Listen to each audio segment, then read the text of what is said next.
verdade que a gente só tenha obtido vantagens, vitórias, apesar da mídia.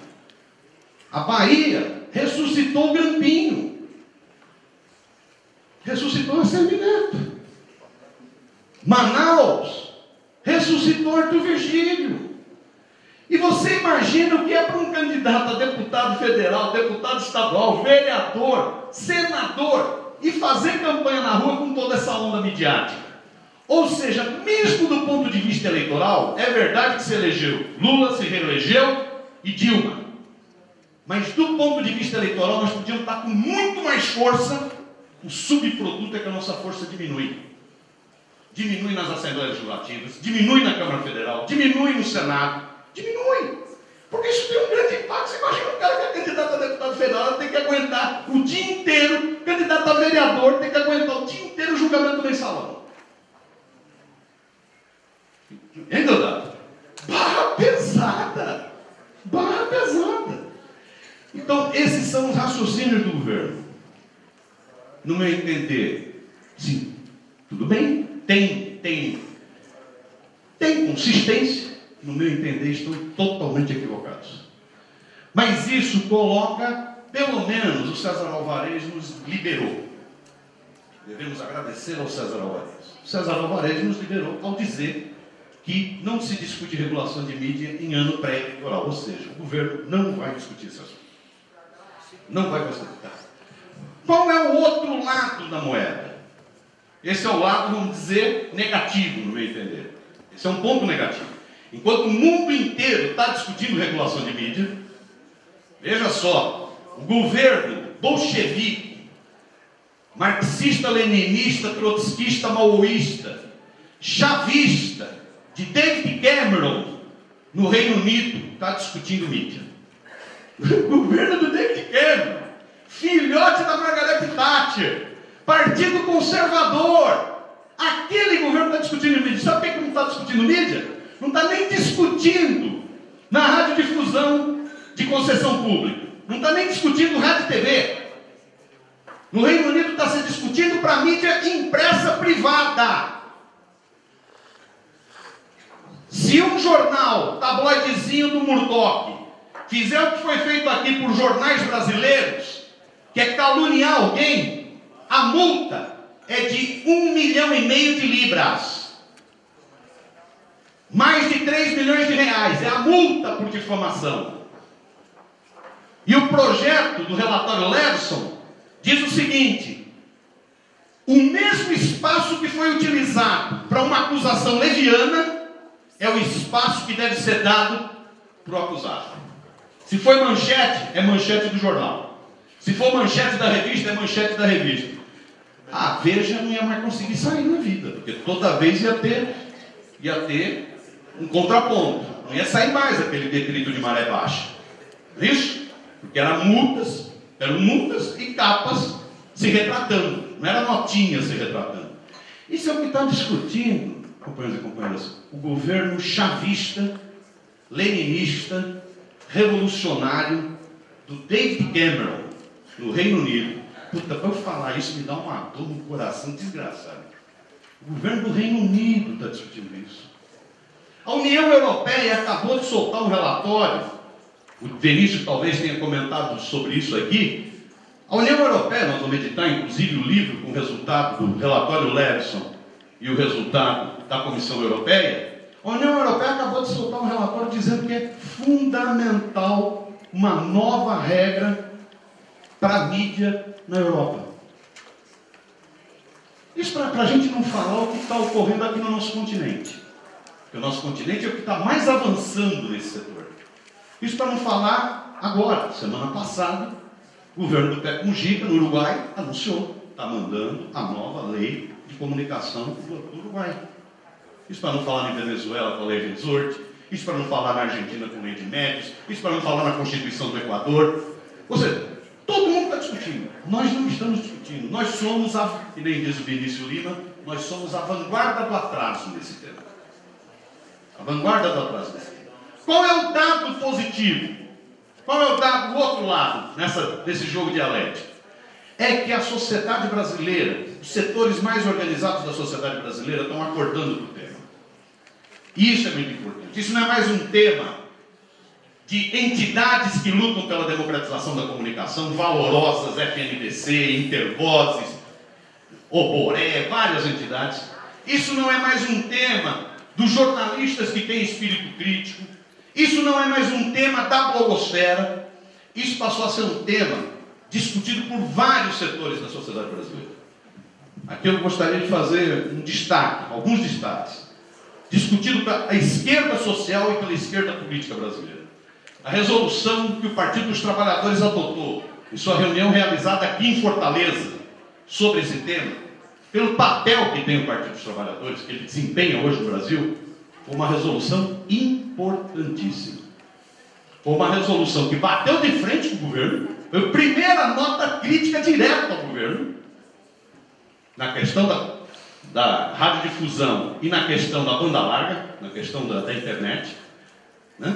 Bateu de frente com o governo, e mais, conclamou a militância petista a encarar essa luta como luta prioritária e a coletar assinaturas para o projeto de lei de iniciativa popular. Isso é uma baita resolução.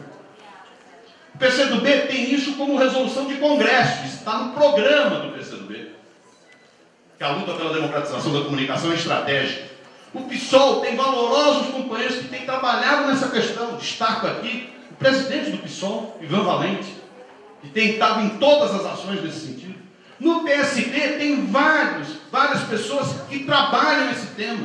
Destaco aqui Luiz Erundina, destaco aqui Roberto Amaral, vice-presidente nacional do PSD, que tem escrito excelentes matérias na Carta Capital sobre esse tema. No PDT, você tem pessoas que trabalham nesse tema, destaco aqui Brizolinha. No PMDB tem pessoas trabalhando nesse tema. Tem ou não tem? Vamos ver a postura do Requião. A postura do Requião tem sido altamente positiva.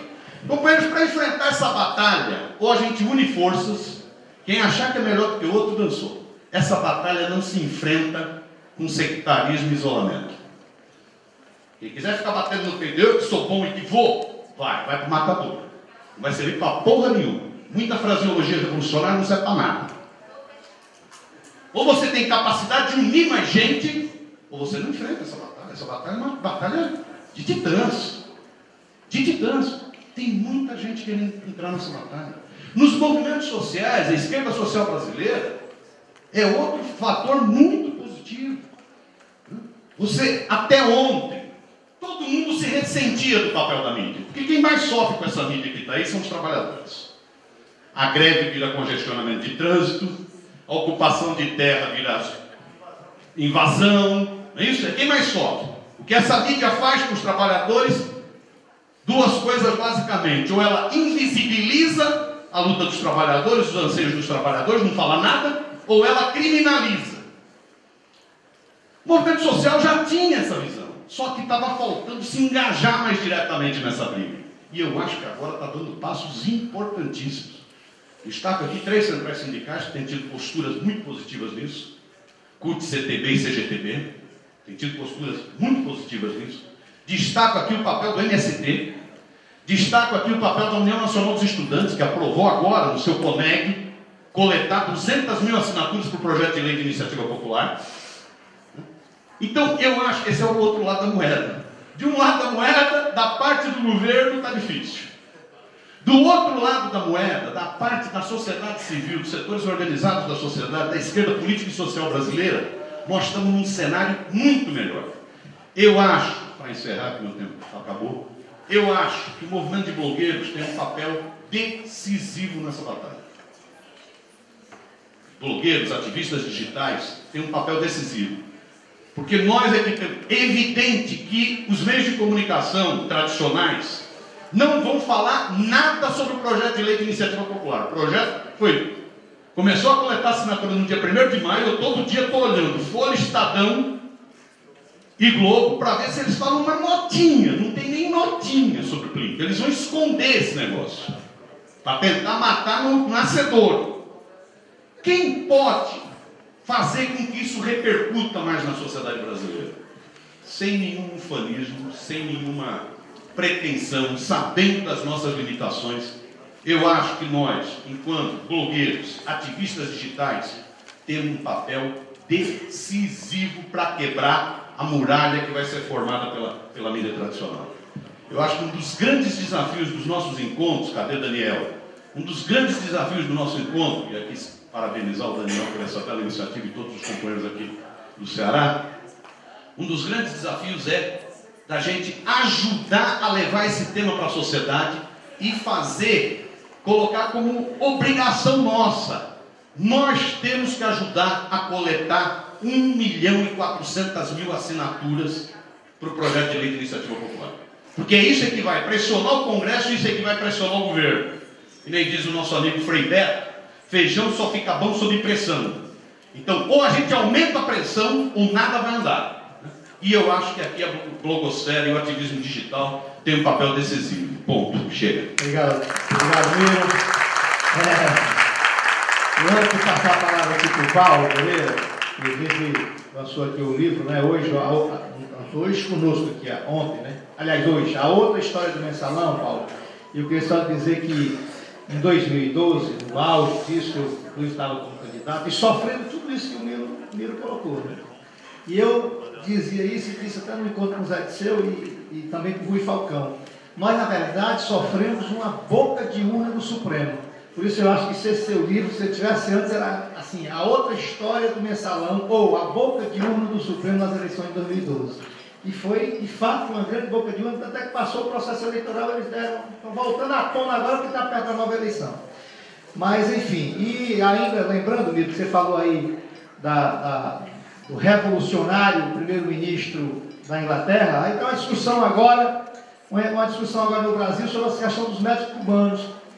E aí, engraçado, foi lá, sei lá, 15 anos atrás, em 87, que o Lênin, a esquerda do Lênin, né, o comunista que está à esquerda do Lênin, Tasso Gereissati, trouxe os primeiros médicos cubanos aqui para o estado do Ceará. Esse é o debate. Por favor, quero chamar aqui à mesa a nossa querida Débora Lima, da FENAGE, do Sindicato de Jornalistas aqui do estado do Ceará, uma companheira valorosa que sempre tem enfrentado esse debate com muita firmeza e com muita qualificação e que vai ficar conosco aqui. Então, passo a palavra agora para o Paulo Moreira.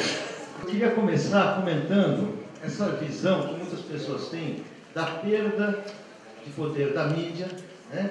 Que eu acho que é aquela coisa assim, o poder da mídia eu acho tão grande, é tão poderoso, que muita gente prefere dizer que não está enxergando. Muita gente confunde a mídia com a realidade e acha natural, né? Eu vou dizer para vocês uma coisa, assim, vamos olhar que o Brasil nunca teve um presidente tão popular como o Luiz Inácio Lula da Silva, o qual nunca venceu uma eleição em primeiro turno, o qual nem a Dilma foi eleita em primeiro turno, numa circunstância assim, a economia estava crescendo 10%, rumo de pleno emprego, o mundo desabava, o Brasil estava crescendo a 10% e nem assim este governo conseguiu, o Lula conseguiu eleger a Dilma no primeiro turno. O Lula não conseguiu sequer, embora tivesse uma discussão sobre o tal do terceiro mandato, ele não podia abrir a boca para falar nisso, ele não podia fazer nada para falar isso. Ou seja, se não fosse, se não tivesse essa força, essa oposição, que em 2010 a mídia se dizia, se portava como oposição e se declarava como oposição, quer dizer que a oposição estava muito fraca e por isso ela precisava de ajuda. Isso foi dito pela apresentação nacional dos jornais e que jamais foi desmentido, portanto, ela estava falando mesmo a verdade, né? Isso explica, quer dizer, por que não conseguiu? Porque realmente ela não consegue derrotar, ainda não conseguiu derrotar, mas não se ilude, ela vai fazer o possível para derrotar noite e dia. Noite e dia, que ele está fazendo nesse momento, quer dizer, ela estimulou, ela criou, divulgou e não mostra a verdade do Mensalão. Ela não mostra, é meio absurdo eu ter feito um livro que chamou A Outra História do Mensalão, porque na verdade eu estou contando a história e nem eu consigo contar inteira. Mas assim, a gente vê que cada dia que passa e cada vez que eu escrevo, cada entrevista que eu faço, eu vejo como a história é inteiramente errada. Certo? Quer dizer assim, só para dizer para vocês uma coincidência, enfim, interessante, né? É que em 2006, quando, políticos do PSDB, empresários, né, e jornais debatiam o impeachment do Lula em dezembro de 2005, quando eles debatiam o impeachment do Lula, ou seja, 6 meses depois da entrevista do Roberto Jefferson, já se tinha feito uma auditoria no Banco do Brasil por 24 auditores que mostra que o VisaNet, que seria a matriz dos recursos do mensalão, de onde teriam saído aqueles 73 milhões de dólares, de reais, que teriam sido distribuídos, teriam sido desviados para dar para o PT, etc, etc. Ou essa auditoria oficial, 24 pessoas, depois de 6 meses de trabalho, né, concluiu que os recursos eram privados, que os recursos não eram públicos. Ou seja, desde 2006, desde 2005, se sabia que você tinha um documento que é o único estudo de fato científico, técnico sobre o negócio. Ninguém vai achar que o Banco do Brasil é petista, porque não é. Não é. Especialmente a cúpula não é, naquele momento também não era. É só ver quem indicou os diretores, tudo isso, etc. Você fez esse estudo. Esse estudo ficou o quê? Guardado, escondido. Por quê? Porque não interessava. Por que não interessava? Porque o que interessava era outra coisa. E qual era a outra coisa? Atingir o governo. Por quê? Porque esse é um governo que, olha, não é um governo revolucionário. Não é nem assim, se a gente for falar, não é nem um governo reformista, naquele sentido clássico de os governos da social-democracia. Ele é mais modesto. A gente pode dizer que é um governo que abre brechas para o povo. Ele abre umas frestas. A gente consegue, é por isso que a gente luta hoje, nós temos brechas. Quer dizer, então a gente consegue, num país com essa miséria, se conseguiu fazer um Bolsa Família, que só tem um defeito, veio tarde. Imaginemos se a gente já tivesse feito isso. Imagina como era possível ter feito isso. O Brasil já tem, o Estado brasileiro já teve muito recurso para fazer isso e nunca foi feito. Quer dizer, então, o salário mínimo que foi sendo achatado de uma maneira violenta, a CLT que foi sendo burlada de forma criminosa, inclusive com argumentos, né, bem conhecidos, de que ela inviabiliza o trabalho, de que ela leva as empresas à falência, que ela força o desemprego, que ele está vendo que é o contrário. Quer dizer, mas o que são isso? São brechas. Brechas dentro do capitalismo. Brechas que podem tornar o Brasil um país mais democrático, um país onde a vida social seja mais igualitária. É isso. É disso que nós estamos falando. Né? E isso é inaceitável. E é essa hoje a luta que está se dando. Eu vou contar para vocês uma história que aconteceu comigo há uns 6 meses. Eu ainda não tinha publicado o livro, mas é uma história